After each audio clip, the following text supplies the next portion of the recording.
Berarti lo. Assalamualaikum warahmatullahi wabarakatuh. Kami kelompok 5 yang beranggotakan saya sendiri Rizky Tapi, lalu ada Rinsi Guntur Nuryawan, ada Ervin, dan ada Dimas. Di sini kami akan mempresentasikan mengenai sistem pakar diagnosis bahaya penyakit pada perokok pasif dengan metode naib Bayes.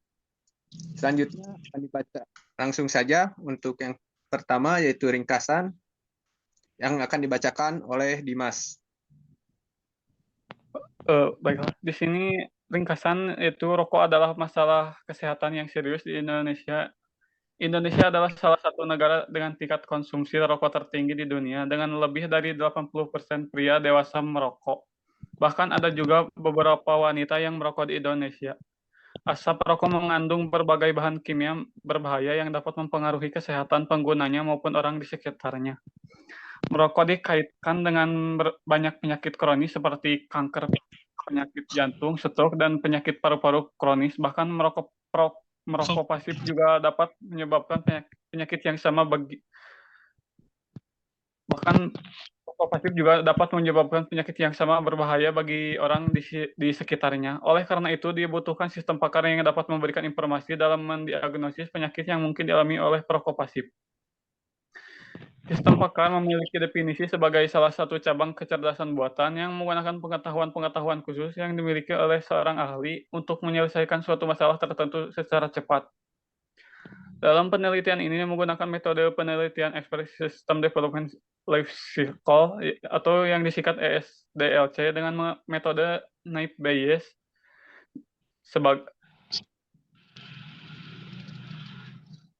sebagai metode klasifikasi yang akan menentukan probabilitas seorang terjangkit penyakit yang ditimbulkan oleh asap rokok.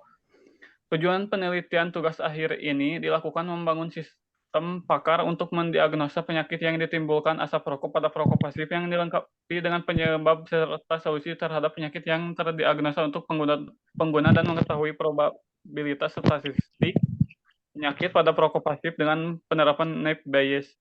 Adapun tujuan lain dari penelitian ini adalah meningkatkan kesadaran masyarakat tentang bahaya rokok pasif. Dengan adanya sistem pakar ini, masyarakat dapat lebih memahami bahaya rokok pasif dan dampak kesehatan yang ditimbulkan akibat paparan rokok pasif. Next. Pada latar belakang ini, merokok pasif atau paparan asap rokok yang dihirup tanpa disadari oleh seseorang saat berada di sekitar perokok aktif dapat menyebabkan berbagai masalah kesehatan yang serius. Paparan asap rokok dapat meningkatkan risiko terkena penyakit jantung, kanker paru-paru, dan masalah pernapasan lainnya. Oleh karena itu, penting untuk mengidentifikasi bahaya dari paparan asap rokok pada perokok pasif. Namun, diagnosa yang disebabkan oleh paparan asap rokok pada perokok pasif dapat menjadi rumit karena gejala-gejalanya sering kali tidak terlihat secara jelas. Sistem pakar yang dibangun dengan metode Naive Bayes dapat membantu mengidentifikasi gejala-gejala penyakit yang muncul pada perokok pasif dan memberikan diagnosis yang akurat. Dengan memanfaatkan kecerdasan buatan, sistem pakar ini dapat membantu dokter atau tenaga medis dalam mendiagnosis penyakit pada perokok pasif dan memberikan rekomendasi pengobatan yang tepat. Selain itu, sistem pakar ini juga dapat digunakan berbagai panduan bagi masyarakat umum dalam mengenali gejala-gejala yang muncul akibat paparan asap rokok pada perokok pasif, sehingga dapat menghindari paparan asap rokok yang berbahaya bagi kesehatan mereka. Maka dari itu, proposal sistem pakar diagnosis bahaya penyakit pada perokok pasif dengan metode Naive Bayes diharapkan dapat membantu masyarakat dalam mengenali bahaya paparan asap rokok dan mencegah terjadinya penyakit yang serius akibat paparan asap rokok pada perokok pasif. Lanjut.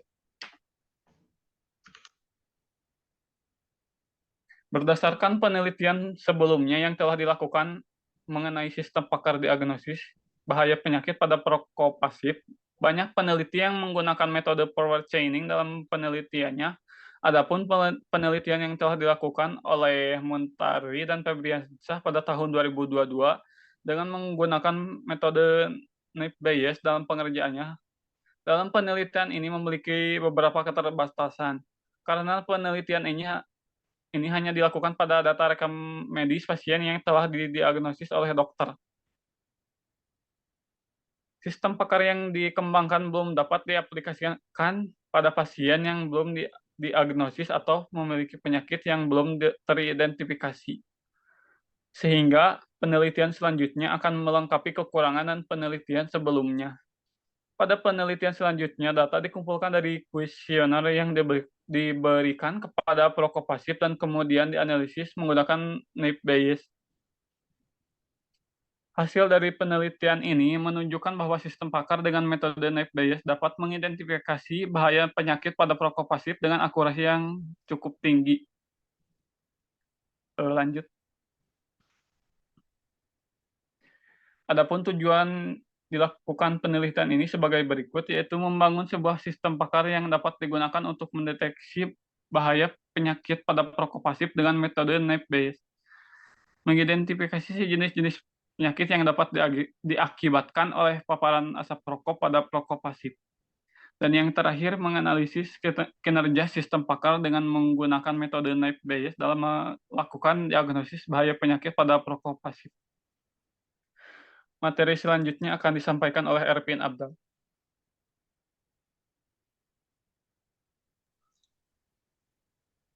Baik. Intensitas penelitian. Adapun manfaat dari sistem pakar ini diantaranya A. Meningkatkan kesadaran masyarakat tentang bahaya rokok pasif dengan adanya sistem pakar ini. Masyarakat dapat lebih memahami bahaya rokok pasif dan dampak kesehatan yang dapat ditimbulkan akibat paparan rokok pasif. Hal ini dapat meningkatkan kesadaran masyarakat tentang bahaya rokok pasif dan mendorong untuk menghindari paparan rokok pasif. Yang kedua, membantu mengidentifikasi dan mendiagnosis penyakit pada rokok pasif. Sistem pakar ini dapat membantu mengidentifikasi kemungkinan penyakit pada rokok pasif dan memberikan saran tentang tindakan yang harus diambil untuk mengatasi penyakit tersebut. Hal ini dapat membantu mempercepat proses diagnosa dan pengobatan sehingga dapat mengurangi risiko terjadinya komplikasi dan kerusakan yang lebih parah. Lalu yang ketiga ada memberikan informasi yang berguna bagi rokok pasif. Sistem pakar ini dapat memberikan informasi yang berguna bagi rokok pasif tentang risiko kesehatan terkait dengan paparan rokok pasif dan memberikan saran tentang cara menghindari paparan rokok pasif dan mengatasi penyakit yang kemungkinan terjadi akibat paparan rokok. Lalu yang keempat, meningkatkan efektivitas dan efisiensi proses diagnosis. Dengan adanya sistem pakar ini, proses diagnosa dapat dilakukan dengan lebih cepat dan akurat sehingga dapat meningkatkan efektivitas dan efisiensi proses diagnosa. Lalu yang kelima, mengurangi biaya praktek kesehatan. Dengan mengidentifikasi penyakit secara lebih dini, sistem pakar ini dapat membantu mengurangi biaya kesehatan yang terkait dengan perawatan kesehatan yang lebih lanjut atau pengobatan yang lebih kompleks. Next.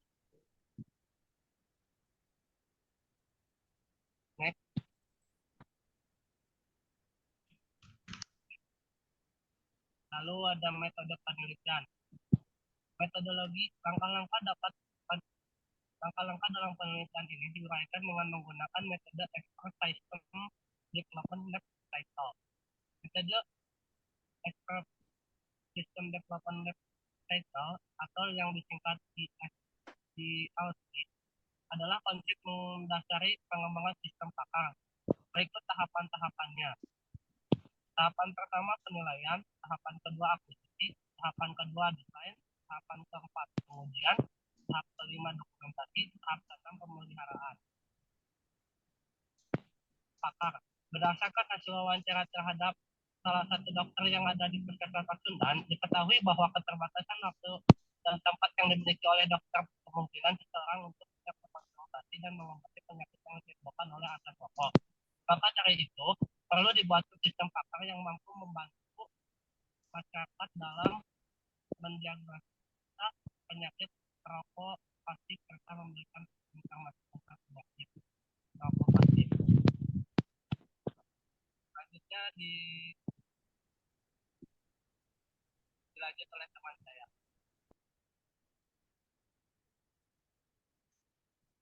Assalamualaikum warahmatullahi wabarakatuh. Untuk Waalaikumsalam warahmatullahi wabarakatuh. basis pengetahuan dilakukan akuisisi dari 2 jurnal, di mana akuisisi pengetahuan merupakan proses pengumpulan informasi dari berbagai sumber atau pakar untuk kemudian disimpan dari sistem. Pengetahuan sistem pakar ini merupakan gabungan dari 2 jurnal, yaitu Jurnal Muntari dan Febriansyah pada tahun 2022 dan Jurnal Sapira pada tahun 2021, serta sumber lain yang berupa buku dan berita internet. Pengetahuan yang diperoleh terdiri dari data penyakit yang ditimbulkan oleh rokok beserta penjelasannya, data gejala dan solusi untuk penanganannya.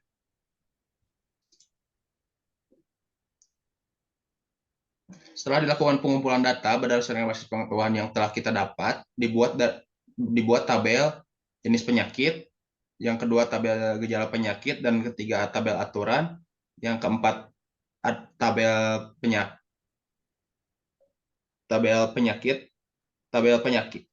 dan beberapa tabel penyakit lainnya.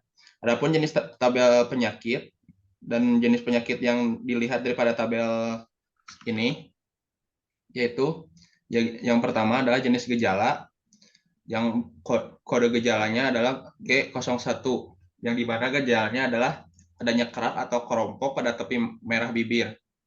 Yang kedua yaitu G02, jenis gejalanya adalah adanya penebalan atau adanya bercak putih pada mukosa bibir. Yang ketiga, adanya luka yang muncul pada bagian bawah lidah atau gusi. Yang keempat adalah tumor terletak pada mukosa pipi. Yang kelima, batuk disertai lendir. Yang keenam, sakit pada tenggorokan. Yang ketujuh, demam berkeringat dan menggigil. Yang kedelapan, yaitu nafsu makan menurun. Yang kesembilan, demam. Yang kesepuluh, batuk berdarah. Yang kesebelas, sesak dada dan kelelahan.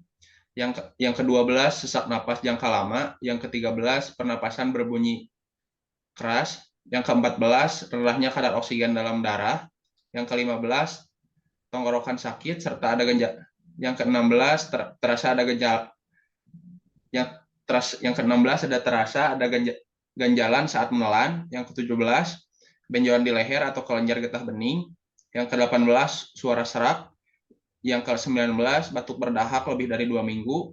Yang ke-20, detak jantung cepat. Yang ke-21, detak jantung tidak teratur. Yang ke-22, pembengkakan pada jantung. Yang ke-23, mudah lelah. Yang ke-24, mudah berkeringat. Yang ke-25, kesulitan tidur. Yang ke-26, yaitu kebas atau hilangnya rasa pada bagian tubuh tertentu. Yang ke-27 adalah vertigo. Untuk tabel yang penyakit, yang pertama, kode 01, yaitu penyakit mulut. Yang kedua adalah K02, penyakit paru-paru. Yang ketiga adalah K03, penyakit pernapasan. Yang keempat adalah K04, penyakit tenggorokan. Yang kelima adalah K05, penyakit jantung. Tabel pengetahuan jenis penyakit mulut. Jenis penyakit mulut yang pertama adalah G01, adanya kerak atau kerompong pada tepi merah bibir. Yang kedua, adanya penebalan atau adanya bercak putih pada mukosa bibir. Yang ketiga, adanya luka yang muncul pada bagian bawah lidah. Yang ketiga, adanya luka yang muncul pada bagian bawah lidah. Yang keempat, tumor terletak pada mukosa pipi. Lalu selanjutnya tabel yang kelima, jenis pernapasan pada jenis penyakit paru-paru. Kode yang pertama yaitu G05, bentuk yang jenis penyakit paru-paru. Yang jenis penyakitnya adalah batuk disertai jenis gejalanya adalah batuk disertai lendir berwarna kuning kehijauan. Yang kedua adalah G06, sakit pada tenggorokan. Yang ketiga adalah G07, demam berkeringat dan menggigil. Yang keempat adalah G08, nafsu makan menurun. Yang kelima adalah G09, yaitu demam. Yang G010, batuk berdarah. Selanjutnya adalah tabel pengetahuan jenis penyakit pernapasan.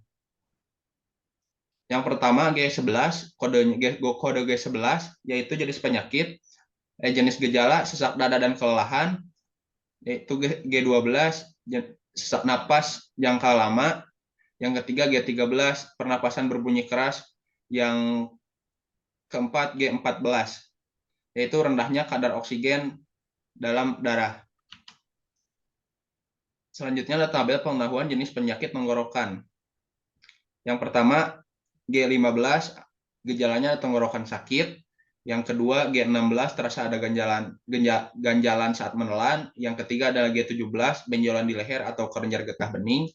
Yang ke-18 yaitu suara serak. Yang ke-19 batuk berdahak lebih dari 2 minggu. Yang terakhir adalah tabel penyakit jantung. Yang pertama kode G20 gejalanya adalah detak jantung cepat, G21 detak jantung tidak teratur, G22 pembengkakan pada jantung, G23 mudah lelah, G24 mudah berkeringat, G25 kesulitan tidur, G26 kebas, hilangnya rasa pada bagian tubuh, yang terakhir adalah G27 yaitu vertigo. Selanjutnya akan dilanjutkan oleh Rizky Mutakin. Ya, terima kasih kepada Rizky Guntur. Metode Naive Bayes. Metode klasifikasi yang berakar pada teorema Bayes. Metode ini menerapkan teknik supervised klasifikasi objek di masa depan dengan menetapkan label kelas ke instance atau catatan dengan menggunakan probabilitas bersyarat, yaitu peluang untuk peristiwa yang terjadi berdasarkan peristiwa lain yang telah atau diasumsi atau praduga atau pernyataan yang telah terjadi. Berikut merupakan perhitungan metode Naive Bayes untuk sistem pakar diagnosa penyakit pada prokopasif, di mana di sini ada rumus untuk H, terdapat rumus yang bisa dilihat, lalu ada keterangan PI sama dengan IJ, yaitu peluang sebuah interval ke J pada semua interval yang terbentuk, lalu PCC P sama peluang C sama dengan CI, yaitu peluang sebuah kelas ke I untuk semua kelas yang ada. Lalu ada K1 yaitu penyakit mulut, K2 paru-paru, K3 pernapasan, K4 tenggorokan, K5 jantung, K yaitu penyakit, dan G adalah gejala. Next. Lalu di sini ada tabel keputusan atau aturan untuk menentukan keputusan berdasarkan gejala dan penyakit yang muncul, di mana K1 yaitu berarti gejala yang muncul, di mana untuk penyakit 1 terdapat 4 gejala yang muncul. Lalu K2 terdapat 5 gejala, dan seterusnya. Next. Nah, di sini kita akan contoh menghitung nilai Bayes berdasarkan probabilitas penyakit yang timbul dan ciri-ciri yang timbul berdasarkan tabel keputusan di atas. Yang pertama, yaitu kita akan menghitung nilai Bayes K1, di mana kemungkinan untuk penyakit 1 untuk gejala 1 yaitu dengan KG01 untuk penyakit 1 dan K untuk K1. Lalu K untuk G penyakit 1 untuk K1 dan K untuk K1, K untuk gejala 1 untuk penyakit 2. Di mana di sini kita mempunyai nilai pakar 0,5 untuk gejala 1 untuk penyakit 1 dan nilai pakar penyakit 1 yaitu 0,2. Lalu ada nilai pakar gejala 1 untuk penyakit 1 dan untuk ada nilai pakar gejala 1 untuk penyakit 2, di mana di sini terdapat nilai 0,5 kali 0,2 dibagi 0 kali 0,2 dikali 0 kali 0,2. Maaf, ralat untuk yang di bawah 0,5 kali 0,2 ditambah 0 kali 0,2, di mana menghasilkan 0,1 per 0,1 dengan hasil nilai 1. Lalu ada untuk K1 untuk gejala 2, di mana di sini mempunyai nilai pakar 0,6 kali 0,2 dan 0,6 dibagi 0,6 kali 0,2 ditambah 0 kali 0,2, di mana menghasilkan nilai 0,12 per 0,12 sama dengan 1. Lalu ada penyakit 1 untuk gejala 10, di mana kita mempunyai nilai pakar 0 dan 0,02 dibagi 0,02 dikali 0,5 kali 0,2, di mana kita mendapatkan hasil 0 dibagi 0,1 sama dengan 0. Lalu dari di atas kita mendapatkan total nilai bias, yaitu 1 tambah 1 tambah 0 sama dengan 2. Next, selanjutnya menghitung nilai bias K2. Seperti yang tadi, di sini kita cuman untuk penyakit 2, yaitu paru. Di mana kemungkinan gejala 1 untuk penyakit 2 dikali penyakit nilai pakar K2, lalu gejala 1 untuk K2 dan K dikali nilai pakar 2. Di sini kita mendapatkan hasil 0 kali 0,2 dibagi 0 kali 0,2 ditambah 0,2 kali 0,2. Mendapatkan hasil 0 dibagi 0,4 sama dengan 0. Lalu ada penyakit 2 untuk gejala 2. Di sini kita mendapatkan hasil 0 kali 0 kali 0,2 dibagi 0,6 kali 0,2 ditambah 0 kali 0,2. Mendapatkan hasil 0 per 0,12, yaitu 0. Lalu yang ketiga, di mana penyakit 2 untuk gejala 10. Di sini kita mendapatkan nilai pakar 0,5 kali 0,2 dibagi 0,02 ditambah 0,5 kali 0,2. Mendapatkan hasil 0,1 per 0,1 sama dibagi 0,1 dibagi 0,1 sama dengan 1. Dengan total nilai dari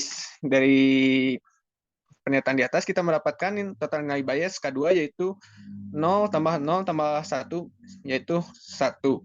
Next. Selanjutnya, kita akan menjumlahkan hasil total K1 ditambah K2, di mana total K1 yaitu 2 dan total K2 yaitu 1, sama dengan 3. Dan terakhir, kita menghitung persentase nilai prediksi penyakit dari perhitungan hasil total. Didapatkan nilai 3 angka tersebut digunakan sebagai pembagi masing-masing nilai bias K1 dan K2 untuk diketahui hasil presentasinya. Lalu di sini kita akan menghitung jenis penyakit presentasi. Jenis penyakit mulut atau K1 sama dengan total dibagi hasil total kali 100%. Di mana untuk total K1 kita mempunyai angka 2 dan hasil total 3 kali 100% sama dengan 66,7%. Lalu jenis penyakit 2 yaitu paru.